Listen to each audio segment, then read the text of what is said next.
there's some facts that we all need to face. Our legislative director loves to tell the story about Ben Franklin coming out of Independence Hall, and a woman walks up and says, well, what kind of government have you given us? And he says, a republic if you can keep it. Well, I got some news for y'all. We are in the if you can keep it phase. You know, if you look at it in plain English, there's really only one difference between the United States of America and every other country in the world. They were all founded, and I'm talking even our friends, the Australians, the Canadians, the British, the Germans. They were all founded on the principle that the common good outweighs individual freedom. This is the only country in the world that was founded on the principle that individual freedom outweighs the common good. Well, I'm glad y'all made some noise for it, but there's something you got to get in your head. And I'm afraid it's in the not too distant future, but at some time, at some point, we're going to have to fight for this. Probably, literally fight for it.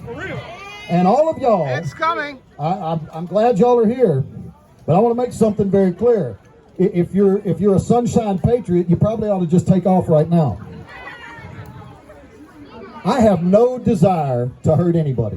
Even those little punks over there, I don't want, okay, maybe there's a small part of me that wants to go choke slam that kid, but I don't get any pleasure out of fist fights and things like that. It doesn't make me feel good to put my hands on another person, even when they've done something to deserve it. But what kind of my son is 21 years old. What kind of country am I going to leave him? Within the next 10 years or so, he'll probably be married and I'll have grandkids. You know, the country we're living in now, we didn't build it. Our grandparents built it. Yes. The country that our grandkids are going to live in, that's what we're building right now. We're not going to get to live in it. We're building it to hand down to them. And when Reagan said that thing about freedom being one generation away from disappearing, it's exactly the bullshit that's going on right now that he was talking about. We have a substantial chunk, and I don't know what it is, it's somewhere between 40 and 60% of people who live in the United States, and they were born here. They are United States citizens, but they are not Americans. And the reason they're not Americans is because they don't believe in the things that makes America different, and in my opinion, better than every other country on the planet. They want to take this place and they want to turn it into a clone of Canada and Australia and Great Britain. And I will tell you right here, publicly, on television, or whoever the hell is listening to me, quite literally over my and quite possibly their dead body.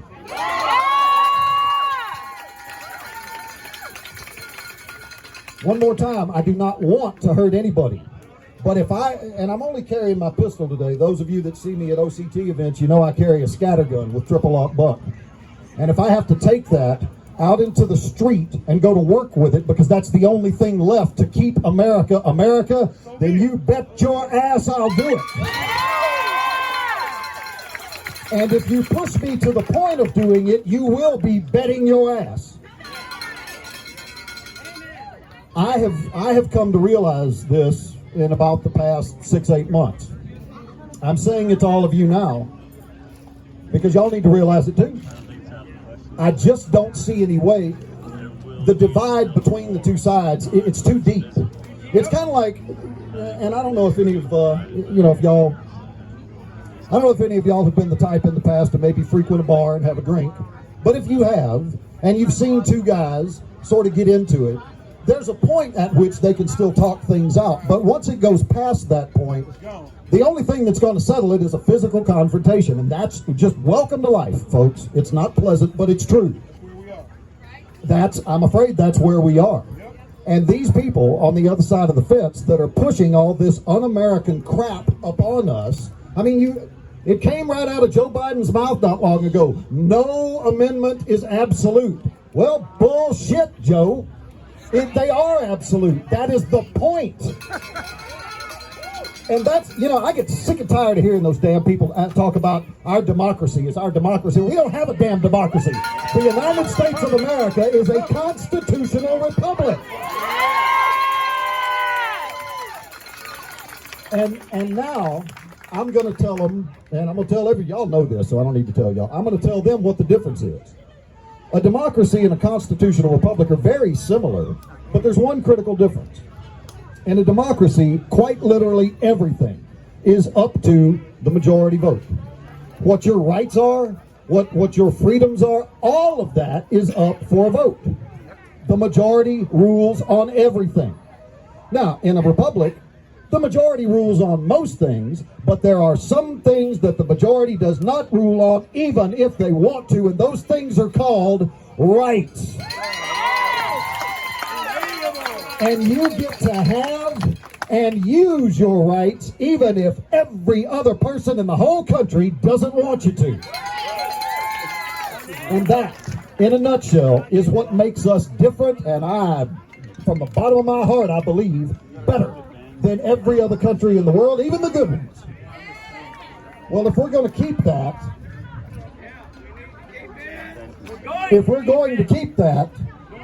and I intend to, get it in your minds. And not just the men. Ladies, I see a lot of y'all out shooting guns. So I have a question, ladies. If me and the boys are going to charge a hill, how many of y'all are going to give us cover fire?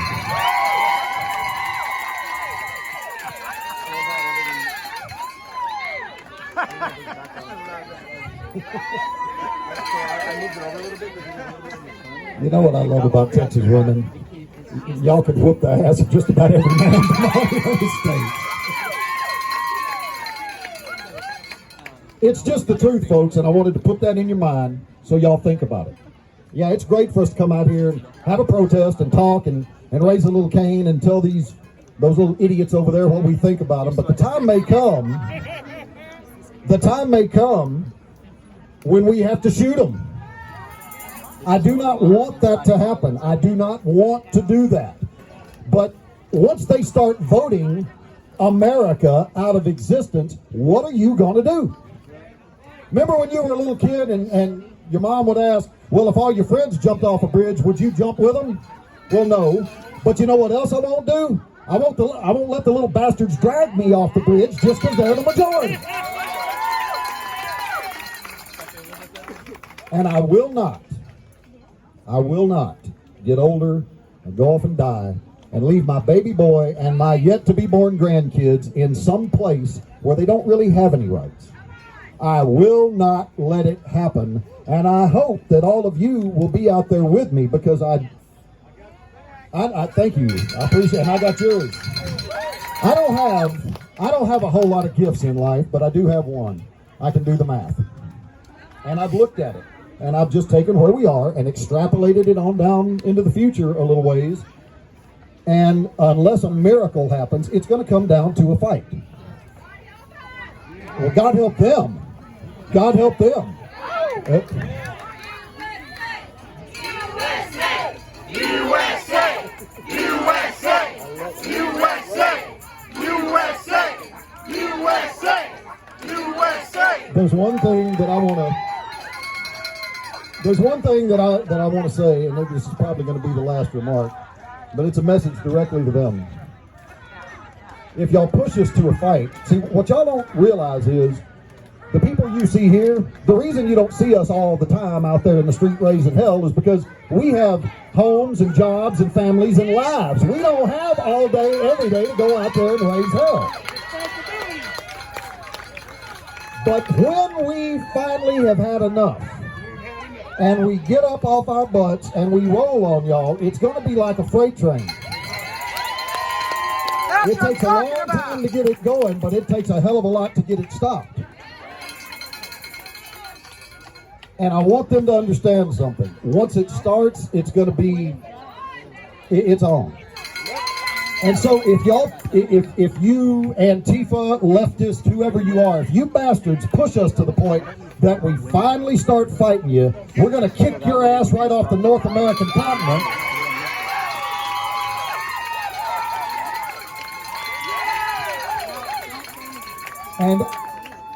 And don't start talking about giving them California and New York. I'll be damned if I leave them 1 square inch of the United States of America. Now, I'm not going to make them stay here. They can leave. If they want to live in a socialist country, get your ass over there. You're free to do that. But you are not going to turn this place into one by any means necessary. And yes, that means exactly what it sounds like. Thank you! Well, I know Brian needed me to take up a little extra time because he had a couple of guys drop out on him. You know what I'll do for just a second? I'll just ask. Does anybody have a question? Does anybody have anything they want to say? Ma'am? Well, I'm not running. My name. Hey, let me tell you. Okay, my name's David Ahmed, and I'm the Vice President of Open Carry Texas, and I have spent the last 3 legislative sessions right over there in that building, and I will never run for office because that place over there, and I've seen it with my own 2 eyes, the liberals, the conservatives, every politician, it's a nest of scheming bastards. They do not give a damn. They don't care what we want. They care about getting reelected, and they'll do whatever they have to do to get there. They have sold us out on constitutional carry, something that nearly 1/3 of the country has right now. Time and time and time again. I've seen it. I've seen it with my own 2 eyes, so I'm not running for anything. Sir, you should run. Make a difference. I just wanted to add to that. All those people are the exact people who are enemies. That's right. Normal human beings. That's right. They are the exact people whose names need to go on a list. If they vote against freedom, liberty, justice, the Constitution, their name goes on a list. And they need to not be in that office anymore. I thoroughly agree with you. I thoroughly agree with you. Okay, does anybody else have one real quick? Yes, sir. Well, we're not going to open it up for comments just yet, but yes, ma'am. How do we get all the groups that are for this together? Well, that's real simple. That's real simple. The leaders of those groups have to let go of their ego and come together. And I will say this very bluntly. Y'all may have heard of another organization called This Is Texas. They organize like defending the Alamo and keeping the cenotaph from being moved and all kinds. Basically, they protect Texas history. We work with them all the time, and when they have an event and we're just backing them up, I'm not in charge. And I don't have my little kingdom over here that I follow Brandon's instructions because it's his show. When Open Carry Texas has a show, he follows my instructions. You got to let go of your ego and realize that we're all on the same team. And it doesn't matter who the general out in front of the column is. The general doesn't make a damn anyway. It's the people that do the fighting that matter. So the leaders of all these groups, come together. Let's talk this thing out. We're not always going to agree on everything, but we will agree on most. And if you want to lead, I'll follow you. It's a simple thing. So the answer to your question is you got to put the mission above your own personal prestige and ego. That's up. So, okay, if anybody has one more, we'll do one more, and then I'm gonna. Yes, ma'am.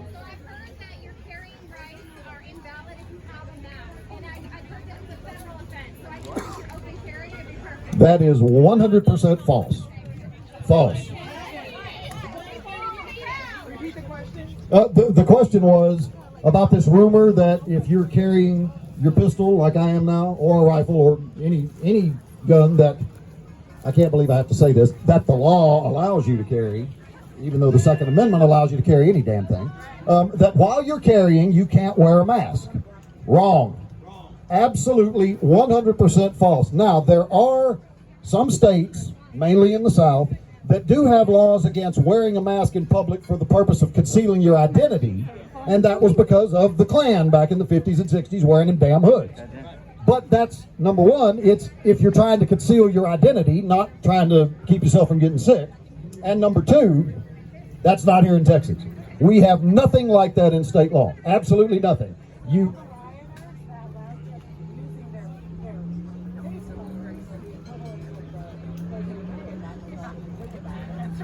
Well, if they use their surgical, if they use the mask that they're using to keep themselves from getting sick to actually conceal their identity while they go out and break the law and tear up the town and do all this bullshit they do, then yes. A bad guy in a mask is a bad guy in a mask. It doesn't really matter what organization he belongs to. So.